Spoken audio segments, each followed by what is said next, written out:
নমস্কাৰ বিদ্যা কোচিং টিটাবৰ এটা ভিডিঅ'লৈ আপোনালোক সকলোকে স্বাগতম জনাইছো আৰু সকলোৱে আমি এডিআই গ্ৰেড 3 শেষ কৰি আহিছো মানে আৰু এতিয়া আমাৰ সকলোটো ভাল হোৱা নাই পৰীক্ষা 3500 4000 5000 পোষ্টত বাইখিনিকে থাকি যাম নেকি সব সকলোটো সপোন এটা আছে সো যি সকলে কনসিস্টেন্সি দি আছে যি সকলে ক্লাছসমূহ কৰি আছে তেওঁলোকৰ কাৰণে এটা আকৌ আশাৰ ৰেঙনি আহি পাইছে যে আৰআৰবি ৰেলৱে ৰিক্ৰুটমেন্ট বৰ্ডৰ পৰা এটা নটিফিকেশন আহিছে কিমান পোষ্ট আছে কোনে এপ্লাই কৰিব পাৰিব কিমান নম্বৰ থাকিব লাগিব বা কিমান নম্বৰ পৰীক্ষাত কি আহিব সম্পূৰ্ণ সিলেবাসৰ সম্পৰ্কে আজি আমি এই ক্লাছটো আলোচনা কৰিম ঠিক আছে সো মই আৰু এটা কথা কৈ দিব খুজিছো যে যি সকলে এবাৰ হৈ যোৱা এডিআৰি সম্পূৰ্ণ ওয়াইটিত বেস কৰিলে সম্পূৰ্ণ ইউটিউবত বেস কৰিলে তেওঁলোকৰ পৰীক্ষা ডেফিনেটলি বেয়া হৈছে কোনো মক টেষ্ট কমন নাই তুমি যদি 20টা মক টেষ্ট কমন নপৰে তোমাৰ হেতু তুমি চেনেলৰ কামই নাই হয়নে মক টেষ্ট কাৰো কমন নাই কাৰো কোনো মুঠবত কমন নাই মাত্ৰ এখন বজাৰ চলি গল ঠিক আছে একো কোৱা কথা নহয় আৰু বেয়া পালে উপায় নাই কবই লাগিব সঁচা কথা ঠিক আছে সো আমি এবাৰ কি কৰিম আৰু যি সকলে এবাৰ ফাউন্ডেশন কোৰ্স কৰিছিলে ফাউন্ডেশন কৰাখিনিৰ কাৰণে অলপ ভাল হৈছে ঠিক আছে আৰু মেথছৰ যি এনচিইআৰটি সম্পূৰ্ণৰূপে চাইছিলে তেওঁলোকৰটো কোনো কথাই নাই ঠিক আছে কোনো কথাই নাই সকলোৱে ভাল হৈছে পৰীক্ষা আৰু যি সকলে বেয়া হৈছে সেইসকলৰ চিন্তা কৰিবলৈ একো নাই আমি এটা ৰেলৱেৰ কাৰণে আৰম্ভ কৰিম আৰু ৰেলৱে সিলেবাস একদম স্ট্যাটিক সিলেবাস একদম ধুনীয়া সিলেবাস হয় ঠিক আছে আমি এখনৰ মতে চাই গলে আমাৰ এতিয়াৰ পৰা সময় কিজানি 5-6 মাহ সময় থাকিব আমাৰ হাতত আৰু আমি ভালদৰে যদি সকলোৱে চাই যাও ঠিক আছে আমাৰ আৰু কিন্তু ইয়াত 98% কমন পৰা বহুত চান্স থাকিব ঠিক আছে কাৰণ ৰেলৱে সিলেবাসত তোমাৰ ফৰ্মুলাটো তোমাৰ আপোনাৰ সিস্টেমটো 100% কমন পৰিব ঠিক আছে সিস্টেম কি হ'ব 100% কমন কৰিব ৰেলৱে ক্লাছ ঠিক আছে সো আজি আমি আৰম্ভ কৰিছো আমাৰ ক্লাছটো সো প্ৰথম কথা হ'ল যে মই দুই ধৰণে দেখুৱাম প্ৰথমে দেখুৱাম গ্ৰেড মানে গ্ৰেজুৱেট লেভেলৰ পোষ্ট কিমান আছে কি কথা তাপা দেখাম মই আন্ডাৰ গ্ৰেজুৱেট লেভেলৰ পোষ্ট কি আছে কি কথা ঠিক আছে সো প্ৰথম কথা হ'ল যে ৰেলৱে এটা নোটিস দিলে মানে পাবলিশ কৰিলে যে কি পোষ্টৰ কথা কেতিয়া 13 তাৰিখে পাবলিশ কৰিলে আৰু তেওঁলোকে ক'লে যে অনলাইন ৰেজিষ্ট্ৰেচন অফ এপ্লিকেশন ঠিক আছে সো সকলো এপ্লাই কৰিব পৰা হৈ আছে 14 তাৰিখৰ পৰা হৈ আছে ঠিক আছে আৰু ই তোমাৰ শেষ হ'ব কেতিয়া 13 অক্টোবৰ তুমি এপ্লাই কৰিব পাৰিবা লাষ্ট ঠিক আছে ওকে সো এটা কথা হ'ল যে মই আকৌ এটা কথা কম যে কষ্টৰ পইচা কাকো ধনী নকৰিব আপুনি ঠিক আছে কাকো ধনী নকৰিব আমাৰ ডেমো ভিডিও চাইহে কোৰ্স কিনিব কিন্তু তাৰ আগত আপুনি ডেমো ভিডিও চাব এভেইলেবল ডেমো ভিডিও আমাৰ আছে ঠিক আছে এভেইলেবল ডেমো ভিডিও আছে আপুনি থাম্বনেল লিখি পেলাই কিটা ভুল নাযাব যে সম্পূৰ্ণ ভাৰতীয় ইতিহাস ভিডিওৰ ডিউৰেচন থাকিব মাত্ৰ 15 মিনিট 15 মিনিটত যদি আপোনাৰ থাম্বনেল থাকে সম্পূৰ্ণ ভাৰতীয় ইতিহাস সেই ভিডিওটোৰ পৰা আপুনি 10 খোজ আপলোড থাকিব ঠিক আছে যেতিয়ালৈকে আপুনি ক্লাছ 2 ডিউৰেচন কমেও আপুনি ক্লাছ 2 ডিউৰেচন 50 ঘন্টা নেদেখে 50 ঘন্টা নেদেখে তেতিয়ালৈকে আপুনি ক্লাছটোৰ পৰা আঁতৰি থাকিব ঠিক আছে হেতু ক্লাছ আপোনাৰ সম্পূৰ্ণ আপোনাৰ ফাউন্ডেশন নহব ঠিক আছে তাৰ মানে মই এটো ক'ব খুজিছো যে ইয়েস মোৰ চেনেলত 55 ঘন্টাৰ 55 আৱাৰ্ছৰ হিষ্ট্ৰী ফাউন্ডেশন কোৰ্স দিয়া আছে তাৰ মানে 55 ঘন্টা যদি লাগে এটা সাবজেক্ট আপুনি যদি আৰম্ভণি পৰা শেষ কৰিব কাৰণে তেন্তে ভাবকচোন সো আপুনি মানে 15 মিনিটৰ 20 মিনিটৰ ক্লাছটোত কি পাব ঠিক আছে সো মানে ৰেলৱে ধৰণৰ পৰীক্ষা বিলাকৰ কাৰণে সেন্ট্ৰেল লেভেলৰ পৰীক্ষাৰ কাৰণে আপুনি কোনো ধৰণৰ ওয়াইটি পৰা বাছি থাকিব যত আপোনাৰ মাত্ৰ এমসিকিউ কৰোৱা হয় ঠিক আছে মই এটা কথা আগতেও কৈ এতিয়া কৈছো ঠিক আছে সো আমি আন্ডাৰ গ্ৰেজুৱেট পোষ্ট এই আন্ডাৰ গ্ৰেজুৱেট পোষ্ট কি হ'ল তোমাৰ 21 তাৰিখৰ পৰা অনলাইন চলি আছে আৰু এই অক্টোবৰৰ 20 তাৰিখলৈকে তুমি অনলাইন কৰিব পাৰিবা ওকে ডান সো এতিয়া আমি পোষ্ট বিলাক কেনে ধৰণৰ আছে কি পোষ্ট আছে আন্ডাৰ গ্ৰেজুৱেট লেভেলৰ স্পষ্ট হৈছে নে যে আন্ডাৰ গ্ৰেজুৱেট লেভেলৰ পোষ্ট কি আছে মই চাই দিছো আন্ডাৰ গ্ৰেজুৱেট লেভেলৰ তোমাৰ কি হ'ব এইটো হৈ গ'ল তোমাৰ কমাৰ্শিয়েল কাম টিকেট ক্লাৰ্ক ঠিক আছে কমাৰ্শিয়েল কাম টিকেট ক্লাৰ্কৰ পোষ্ট কিমান আছে টোটাল ভ্যাকেন্সি আছে 2022 ঠিক আছে আৰু এফালে তোমাৰ একাউন্ট ক্লাৰ্ক কাম টাইপিষ্ট ঠিক আছে একাউন্ট ক্লাৰ্ক কাম টাইপিষ্ট 361 তেনেকে টোটাল তোমাৰ পোষ্ট আছে 3445 টা ঠিক আছে 3445 টা পোষ্ট আছে তোমাৰ কাৰ কাৰণে আন্ডাৰ গ্ৰেজুৱেটৰ কাৰণে ঠিক আছে ইউজিৰ কাৰণে কেটা পোষ্ট আছে 3445 টা ঠিক আছে ওকে পে স্কেল বিলাক হ'ব তোমাৰ পে বিলাক হ'ব তোমাৰ দৰমহা হ'ব ঠিক আছে 19900 টকা 19900 টকা ঠিক আছে বা এইটো একে 19900 টকা 2000 ঠিক আছে এইটো 21700 টকা 19900 টকা এনেকে তোমাৰ কি হ'ব চেলে থাকিব টিসি কাৰণে ঠিক আছে টিকেট ক্লাৰ্ক ঠিক আছে আৰু এইবিলাক কাৰণ তোমাৰ কোন ধৰণৰ ফিজিক্যাল টেষ্ট দিয়া দৰকাৰ নাই তোমাৰ ধৰণৰ মানে কোন ধৰণৰ মানে এক্সট্ৰা পৰীক্ষা দিয়া দৰকাৰ নাই মাত্ৰ তুমি সিবিটি এপিয়াৰ হোৱাৰ লগে লগে তুমি পোষ্টৰ কাৰণে এলিজিবল হৈ যাবা ঠিক আছে সো এতিয়া আমি গ্ৰেজুৱেট লেভেলৰ কাৰণে পোষ্ট কিমান আছে তোমাৰ টিকেট সুপাৰভাইজাৰ কিমান আছে টিকেট সুপাৰভাইজাৰ পোষ্ট আছে 1734টা ঠিক আছে ষ্টেচন মাষ্টাৰৰ কাৰণে পোষ্ট আছে তোমাৰ 994টা ঠিক আছে তেনেকৈ টোটেল কৰি পেলাই কিমান আছেগে 8113টা ঠিক আছে সো মানে কি গ্ৰেজুৱেট লেভেলৰ কাৰণে পোষ্টৰ সংখ্যা বেছি আছে আৰু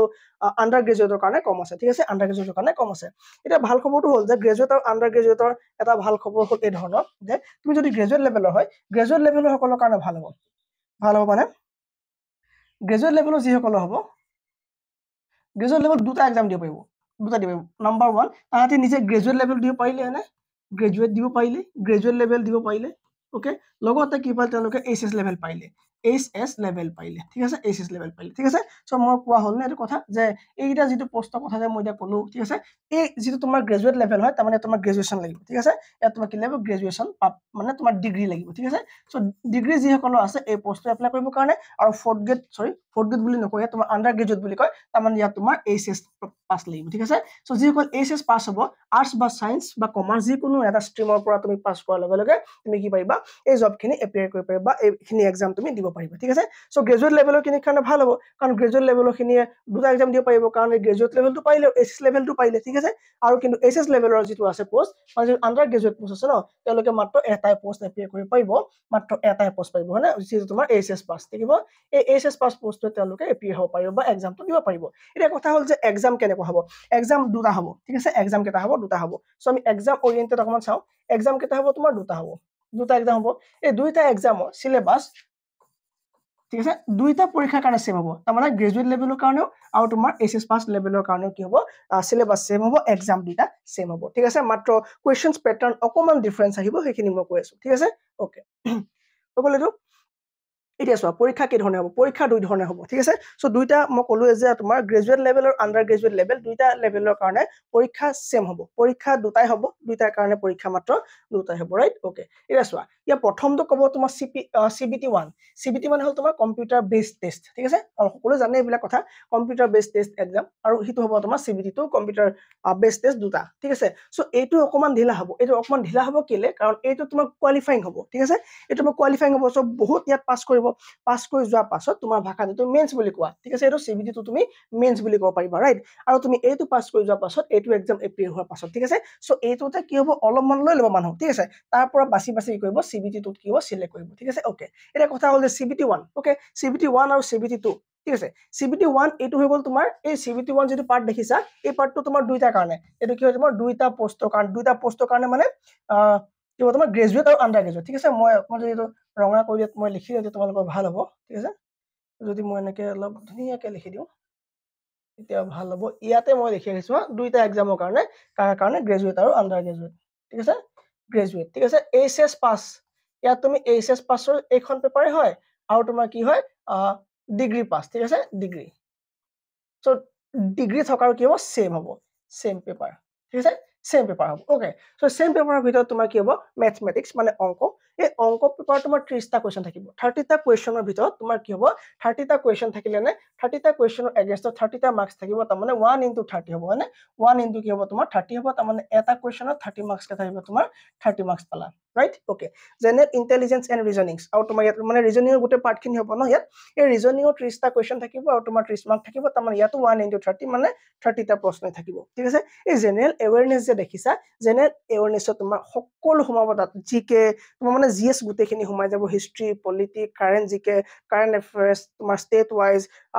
নেশনাল ওয়াইজ ঠিক আছে তোমাৰ international wise games okay polity history তোমাৰ মেপ এভৰিথিং গোটেই জিএছৰ গোটেই দুনিয়াখন তোমাৰ এই 40টা কোৱেশ্চনত সোমাই থাকিব দুইটাৰ কাৰণে এইচএছ পাছ আৰু ডিগ্ৰী লেভেলৰ এক্সামৰ কাৰণে ঠিক আছে সো টোটাল হ'বগে 100টা কোৱেশ্চন সৰি ঠিক আছে 100টা কোৱেশ্চন আৰু 100 মাৰ্ক ওকে আৰু সময় পাবা তুমি 90 মিনিটস মানে 1.5 ঘন্টা তাৰমানে তুমি 54 সেকেন্ড কে পাৰ কোৱেশ্চনত পাই যাবা ভালকে মন দিবা তোমাৰ এই টাইম মেনেজমেন্টটো ঠিক আছে সো 54 সেকেন্ড কে তুমি কি হ'বা পাৰ কোৱেশ্চনত তুমি কি পাবা 54 সেকেন্ড কে পাবা এটো তুমি একদম ভালদৰে চাব লাগিব যে তুমি কেনেকৈ টেকল কৰিব পাৰা ঠিক আছে আৰু এবাৰে এডিএ পেপাৰ দেখিছে কেনেকুৱা ইংলিশ খিনি তোমাৰ কেনেকুৱা ট্ৰিকি কৰি দিছে হয়না বস্তু বহুত বেছি হাৰ্ড লেভেলৰ নহয় পেপাৰ একেবাৰে ইজি লেভেলৰ ট্ৰিকি পেপাৰ আছিল ৰাইট সো এতিয়া চোৱা এই পৰীক্ষাটো তুমি দুইটা ক্যাটাগৰী ষ্টুডেন্টে এই এক্সামটো পাস কৰাৰ পাছত তেওঁলোক আহিব লাগিব CBT 2 লে ঠিক আছে সো CBT 2 বেলেগ একো নাই অকমান ডিফাৰেন্স আছে ডিফাৰেন্সটো কি ইয়াত তোমাৰ ম্যাথমেটিক্সৰ 30টা কোৱেশ্চন আছিল ইয়াত তোমাৰ 35 5টা কোৱেশ্চন কৰিলে ইনক্ৰিজ কৰিলে হয়না সো 35 5টা কোৱেশ্চন কৰিলে ইনক্ৰিজ কৰি দিলে 35 কৰি দিলে টোটাল কোৱেশ্চন ঠিক আছে আৰু জেনাৰেল ইন্টেলিজেন্স এণ্ড এৱেৰনেছটো কি কৰিলে তোমাৰ আগতে আছিলে 30টা কোৱেশ্চন ইয়াতো তোমাৰ 5টা কোৱেশ্চন কি কৰিলে এড কৰিলে 5টা এড কৰিলে তোমাৰ কিমান 35টা কোৱেশ্চন ইয়াতো ঠিক আছে আৰু তোমাৰ যদি জেনাৰেল এৱেৰনেছ আছিলে আগতে তাত ডাইৰেক্টলি 10টা কোৱেশ্চন বহাইছে ঠিক আছে 40 প্লাস 10টা কোৱেশ্চন ডাইৰেক্ট বহাই 50টা কোৱেশ্চন কৰি দিছে ৰাইট সো এই 50টা কোৱেশ্চন তোমাৰ বহুত হাই লেভেলৰ কোৱেশ্চন হ'ব যিকে তোমাৰ ইন্টাৰনেশ্যনেল জিএছ পৰা ধৰি মই কৈছো কাৰেণ্টৰ পৰা ধৰি স্টেটিকৰ পৰা ধৰি সকলোখিনি এৱেৰনেছ ইয়াত ইনক্লুডেড থাকিব টোটাল হ'ব তোমাৰ 120 মাৰ্ক কিন্তু সময় থাকিব একেটাই 90 মিনিট তাৰমানে তুমি ইয়াত 45 সেকেন্ড কে পাবা পাৰ কোৱেশ্চন তুমি সলভ কৰিবলৈ তুমি 45 সেকেন্ড কে সময় পাবা ঠিক আছে সো গোটেই সিলেবাস খিনি আমাৰ কি হ'ব এই ধৰণৰ থাকিব যদি হুদা স্যাৰ সিলেবাস কি হ'ব বুলি মেথছৰ সিলেবাস থাকিব তোমাৰ নাম্বাৰ সিস্টেম আমি সকলোৱে আমাৰ এই এডিআৰ কাৰণে যিখন প্ৰিপাৰেচন কৰি আছে অলপ সহজে হৈ আছে আমাৰ হয়নে কাৰণ আমাৰ নাম্বাৰ সিস্টেম হৈ আছে decimals fractions LCM HCF ratio and proportions percentage mensuration time and work time and distance simple and compounded etcetera profit and loss ঠিক আছে আমি সকলোৱে এখিনি অংক কৰি আছো এডিআৰ কাৰণে আমি কৰি আছিলো আকো প্ৰবলেম নহয় সো মাত্ৰ ইয়াত আমি অলপ লেভেল বুষ্ট কৰিম ঠিক আছে অকমান লেভেলটো আমি প্লাস কৰি দিম ঠিক আছে ওকে লেভেলটো প্লাস কৰি দিম ঠিক আছে বাকি একো নাই আমি মানে কোৱেশ্চনস বিলাকৰ অকমান দমটো অলপ বেছিকে লৈ লম নেক্সট তুমি ইন্টেলিজেন্স মানে ৰিজনিং কি আহিব এই এনালজিস কমপ্লিট অফ নাম্বাৰস এলফাবেটিক্যাল তুমি এখিনি গম পোৱা এখিনি আমি চাই আছো সকলো সো এখিনি আমি ক্লাছত আমি এটা এটাকে বস্তুকে ভাঙি কৰিম ঠিক আছে ওকে ঠিক আছে মই বাৰে বাৰে কৈছো যে আপোনাৰ কষ্ট পইচা কাকো কি কৰিব ধনী নকৰিব ঠিক আছে নেক্সট কোৱেশ্চন ইয়াতে তোমাৰ কাৰেন্ট এফেয়াৰ্স আৰু তোমাৰ ষ্ট্ৰেটেজিকে মানে এই এৱেৰনেছ যে আছিল জেনাৰেল এৱেৰনেছৰ পাৰ্টটো তোমাৰ এইখিনি টপিক ইনক্লুডেড থাকিব এই টপিকখিনি একবাৰ ভালদৰে চাই দিও কি টপিক ইনক্লুডেড হ'ব current events of national and international importance এখিনি আমি কৰিম মানে এখিনি আমি আৰামসে কৰিম কি কৰিম পলিটিক্স আমি আৰামসে কৰি দিম এখিনি বস্তু গেমস এণ্ড স্পৰ্টস ভাগ কে দিয়া আছে এখিনি আমাৰ বহুতখিনি হৈ আছে আমি এই এডিআৰ কাৰণে কৰা বহুতখিনি আমাৰ হৈ আছে মাত্ৰ আমি কেইটামান টপিক আমি এক্সট্ৰাকে চাম আৰু ডিপলি চাম ঠিক আছে ডিপলি চাম কোন ধৰণৰ মক টেষ্ট নহব এখিনি আমি ডিপলি চাম আৰু ইয়াত এটা কথা মন কৰিব আপোনাৰ ইয়াত সায়েন্স লাগিব যিখিনি আমি ডিপলি নাই পঢ়া আপোনাৰ ইয়াত কি লাগিব কোম্পানী এটা আপুনি বায়োলজি লাগিব আপোনাৰ ফিজিক্স লাগিব কেমিষ্ট্ৰি লাগিব হয়নে গোটেইখিনি বস্তু আমি বহুত ডিটেইল কে চাম ঠিক আছে নেনো টেকনলজি পৰা ধৰি লৈ আমি গোটেইখিনি বস্তু এটা আমি চাব লাগিব ৰাইট ওকে এটা কথা হ'ল যে আপুনি কেনেকা পঢ়িব ফাৰ্স্ট আপুনি ভাবিছে যে মই কেনেকা পঢ়ো এতিয়া মই এতিয়া দিম ৰেলৱে দিম এসএসসি দিম সব এক্সামৰ ফাউন্ডেশন একে গুৰি একেটাই সো আপুনি ভাবিব যে এবাৰ মই ইউটিউবৰ এমসিকিউ ভিডিও চাম যি থাম্বনেল থাকিব সম্পূৰ্ণ ইতিহাস ভিডিও ডিউৰেশ্যন 10 মিনিটৰ ভিডিও হেতু চাম বুলি হৈছে নহব হেতু আপুনি নকৰিব যদি ভাবে আপুনি মই চাওচোন প্ৰিভিয়াস ইয়াৰ কি আছে কোৱেশ্চন পেপাৰ যোৱা বছৰ ৰেলৱে পেপাৰ কেনেকুৱা আছিল কোনো দৰকাৰ নাই বছৰ কোনো দৰকাৰ নাই আপুনি চোৱাৰ ঠিক আছে নেক্সট আপুনি মক টেষ্ট লৈছে বুলে 99 ৰ 199 ৰ ভাল আপোনাক দিছে বুলে অৰ্গানাইজেচনে দিছে বুলে ভাল চেনেলে কৈছে বুলে আমাৰ মক টেষ্ট লক আপুনি 120 টা ভিতৰত বুলে 140 টা আপুনি শুদ্ধ কৰিব পাৰিব ঠিক আছে এইবোৰ কথাত ভুল নাযাব এইবোৰ কথাত আপুনি ভুল নাযাব মাত্ৰ আপুনি কৰিব ফাউন্ডেশন ক্লাস কৰিব আৰু ৰিডিং বুক কৰিব ঠিক আছে ফাউন্ডেশন ক্লাস আৰু ৰিডিং বুক কৰাৰ পাছত এটো আপুনি 1 নম্বৰত কৰিব তাৰপা আপুনি 2 নম্বৰ এইটোতো মই নকওঁ এইটো দৰকাৰি নাই ঠিক আছে তাৰপা আপুনি এইটো কৰিব তাৰপা আপুনি মক টেষ্ট কৰা কাম কৰিব পাৰে ঠিক আছে সো তাৰ আগত বেলেগ একো নাই যদি আপুনি আমাৰ মক টেষ্ট কৰিব খোজে হেতু মই নিদু আপোনাক কাৰণ প্ৰথমে কি কৰিম মই foundation class only foundation class আপুনি হিষ্ট্ৰি আদি পা অন্তলৈকে নজনালৈকে আপুনি কেনেকৈ কাম কৰিব ঠিক আছে সো মই এটা কথাই কম আমাৰ যদি আপোনাৰ যদি আমাৰ লগত জড়িত হয় আমি নতুনকে আৰম্ভ কৰি মানে যেহেতু খুব কম ফিজত আমি আটাইতকৈ ভাল ক্লাছটো দিবলৈ চেষ্টা কৰিম ঠিক আছে আপুনি কৰিব all subject of foundation class পাব আমাৰ ইয়াত অসমীয়াত সম্পূৰ্ণ অসমীয়াত পাব মক টেষ্ট পেপাৰ আপুনি এইবিলাক শেষত ঠিক আছে এইবিলাক বস্তু একেবাৰে শেষত প্ৰথমতে আপোনাৰ ফাউন্ডেশন হ'ব কাৰণ 5-6 মান্থছৰ পৰা আমি 5 বা 6 মান্থছ আমি টাইম পাম ঠিক আছে 3 মান্থছত আমি কি কৰিম 3 মান্থছত আমি সম্পূৰ্ণ কৰিব লাগিব আমাৰ যেটো ফাউন্ডেশন কোর্স হয় এই ফাউন্ডেশন কোর্স আমি শিকিব লাগিব ঠিক আছে ফাউন্ডেশন মানে কি গম পাইছা নাই ফাউন্ডেশন মানে হৈ গল আপোনাৰ একদম মানে তন্নকে পঢ়া গুটে বস্তু ঠিক আছে কিয় হৈছিলে কিয় নহৈছিলে গান্ধী কিয় আহিছিলে গান্ধী কেনেকৈ কি হৈছিলে ঠিক আছে গান্ধী ভাল নে বেয়া সো গুটেইখিনি ডিটেইল ডিসকাশন তাক ফাউন্ডেশন ক্লাস বুলি কয় ঠিক আছে সো সেইখিনি কৰাৰ পাছতে আমি কি কৰিম আমি আগলৈ আগবাঢ়ি যাম ঠিক আছে যদি আপোনালোকে মই কৈছো আগতে যে আগতে আপুনি মোৰ ডেমো ভিডিও চাব এতিয়া আমাৰ ইউটিউব চেনেলত ডেমো ভিডিও পৰি আছে আপুনি ইউটিউবত গৈ একবাৰ সাৰ্চ কৰক যে হিষ্ট্ৰি by মহন্ত স্যার আপুনি লগে লগে এটা 50টা বা 55টা ভিডিও এটা কিবা প্লেলিস্ট পাব সেই প্লেলিস্টটো চাই আহি মোক কমেন্টত জনাব যে আপুনি কি পালে ঠিক আছে যদি তেনেকুৱাকে পঢ়ো আপুনি কৰবাত পাইছে মোক কমেন্ট কৰি জনাব পাৰে ঠিক আছে আৰু যদি কিবা অসুবিধা হয় মোক এটো নম্বৰত ফোন কৰিব আৰু এটো হোৱাটছআপত আমাৰ লগত আপুনি গ্ৰুপত যোগাযোগ ৰাখিব পাৰিব ঠিক আছে সো এই এপটো ডাউনলোড কৰিব ডাউনলোড বিদ্যা কোচিং কিতাপৰ এপ যত আপুনি মাত্ৰ 299 ত আপোনাৰ ৰেলৱে জাৰ্নি আৰম্ভ কৰিব পাৰিব ঠিক আছে থ্যাংক ইউ ভেৰি মাচ যদি ভিডিওটো ভাল লাগিলে আপোনাৰ লগৰ সকলক শ্বেয়াৰ কৰি দিবলৈ নাপাহৰিব থ্যাংক ইউ